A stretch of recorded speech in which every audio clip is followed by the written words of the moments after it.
दूध। स्मृति, आज सोती रहोगी क्या? ऑफिस नहीं जाना क्या? जल्दी से उठो भई, वरना तुम्हारे साथ साथ हम सब लेट हो जाएंगे। स्मृति का पति संजय उसे उठाते हुए बोला। संजय, आज मेरी तबीयत ठीक नहीं, बहुत कमजोरी महसूस हो रही है और घुटनों में तो बहुत दर्द हो रहा है। आज ऑफिस की छुट्टी कर डॉक्टर के पास जाने की सोच रही हूँ। अरे, तुमने मुझे पहले क्यों नहीं बताया? अच्छा, ऐसा करो, तुम अपॉइंटमेंट ले लेना, मैं ऑफिस से जल्दी आ तुम्हारे साथ चलूंगा। स्मृति ने सहमति से सिर हिला दिया। शाम को वह संजय के साथ डॉक्टर के पास पहुंची। डॉक्टर ने चेकअप व एक्सरे करने के बाद बताया कि घुटनों की हड्डियों में हल्का सा गैप आ गया है। फिर उन्होंने स्मृति से पूछा, तुम दूध कितनी बार पीती हो? स्मृति के जवाब देने से पहले ही उसका पति संजय बोला, डॉक्टर, ये दूध पीती ही नहीं है। तुम इतनी पढ़ी लिखी होकर अपने खाने पीने में इतनी लापरवाही कैसे कर सकती हो? तुम्हें तो पता है ना कि दूध शरीर के लिए कितना ज़रूरी है। कैल्शियम की कमी के कारण हड्डियां कमज़ोर होना शुरू हो गई हैं, इसलिए तुम्हें कमज़ोरी महसूस होती है। तुम खुद दूध नहीं पियोगी तो अपने बच्चों से क्या उम्मीद करोगी? दवाइयों से ज़्यादा खान पान सही रखना ज़रूरी है और मैं उम्मीद करती हूँ आगे से तुम इस बात का ध्यान रखोगी। डॉक्टर को हाँ कह स्मृति और उसके पति बाहर आ गए।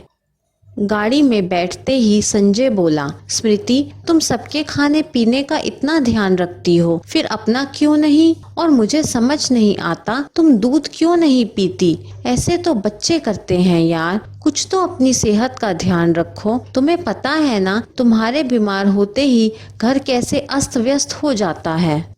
स्मृति कुछ नहीं बोली और आंखें बंद करके सिर पीछे कर आराम से बैठ गई। स्मृति के सामने पुरानी यादें चलचित्र के समान घूम गईं।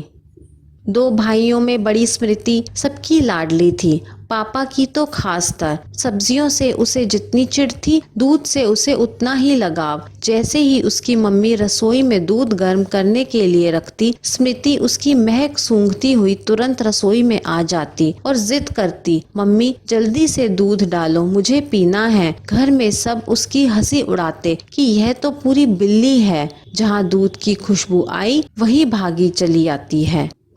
रोटी को भी वह दूध से ही खाना पसंद करती थी। पापा भी सुबह शाम अपने हाथों से अपनी लाडली को दूध पिलाकर खूब खुश होते। बड़े होते होते भी दूध के प्रति उसका मोह कम नहीं हुआ। अपनी पढ़ाई पूरी करते करते स्मृति की नौकरी भी लग गई और जल्दी ही एक बहुत अच्छा रिश्ता उन्हें मिल गया तो घर वालों ने तुरंत स्मृति की शादी कर दी। स्मृति की ससुराल भरी पूरी थी। सास के अलावा दो जेठ जेठानी भी थी।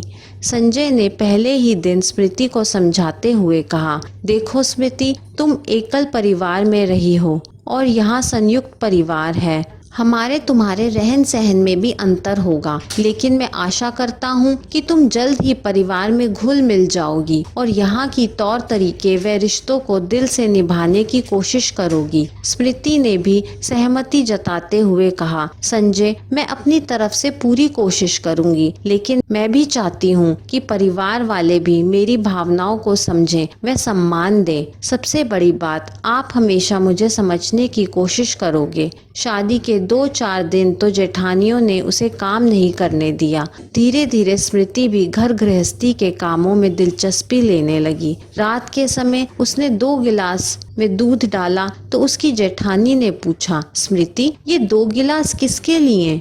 दीदी, एक मेरा और एक आपके देवर का। धीरे बोल, मम्मी ने सुन लिया तो तुम्हारी खैर नहीं। क्यों दीदी, ऐसा मैंने क्या कह दिया?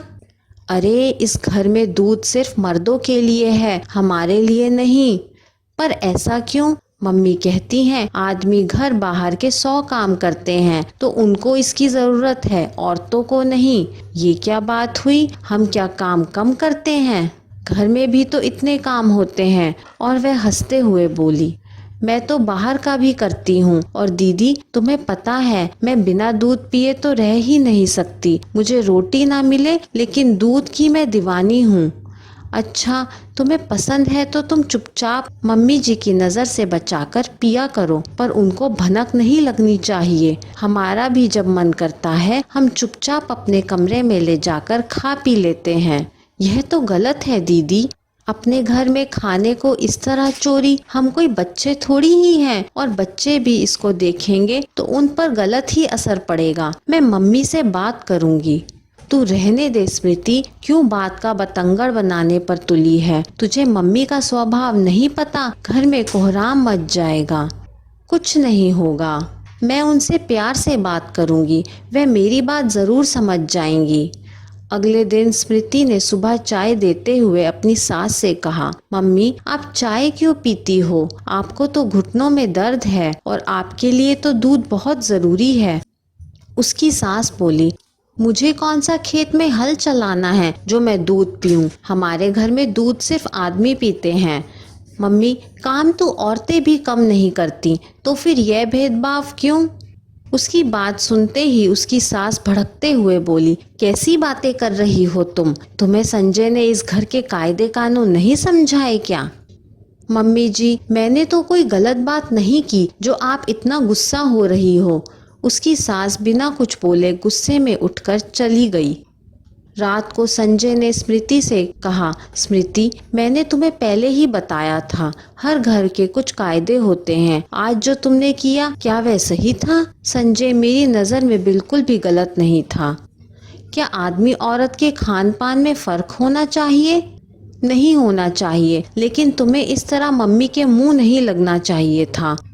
दोनों भाभियां भी तो इतने सालों से इस घर में उनके कहे अनुसार रह रही हैं ना।